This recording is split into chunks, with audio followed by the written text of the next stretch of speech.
Lukas, esu iš Elektrėnų ir žaidžiu 3 sezoną žaibę. Esu Ignas Paškevičius, 17 metų, esu iš Elektrėnų ir žaidžiu 1 metus su žaiba. Mano vienas žodis būtų stresas. Labiau, kad nenuviltų. Mano žodis būtų sunkumas, tai tikrai nelengva sportuoti kartu, krūvis didelis, bet patinka.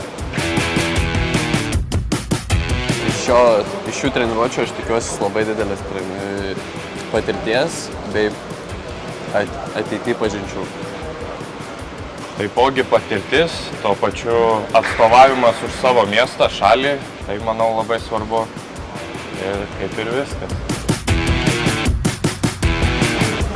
Šį sportą pasirinkau, mama privertė.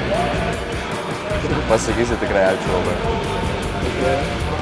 Tai panaši istorija irgi tėvai norėjo užrašyti į kažkokį būrelį, ieškojo kur ir kažkaip užtiko vandensjūdį, užrašė į vandensjūdį, visai patiko ir nuo to laiko taip ir sportuoju toliau.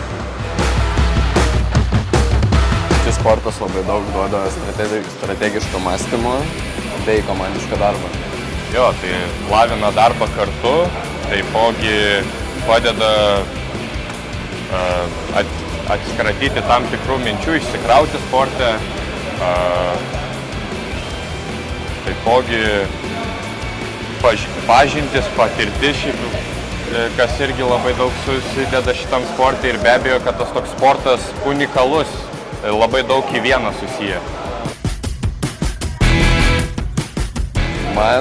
Mano krašte man yra sunkiausia žaisti prieš Aurimą. Kodėl? Jisai daug stipresnis, ilgesnis ir tiesiog bendrai stipresnis. Man būtų arba prieš Krapą arba Julių, kaip kada spaudžia, šį prieš abu tikrai nelengva, nes esą stiprus, dideli ir tenka tikrai pavargti su jais. Gudriausia, manau, Janas.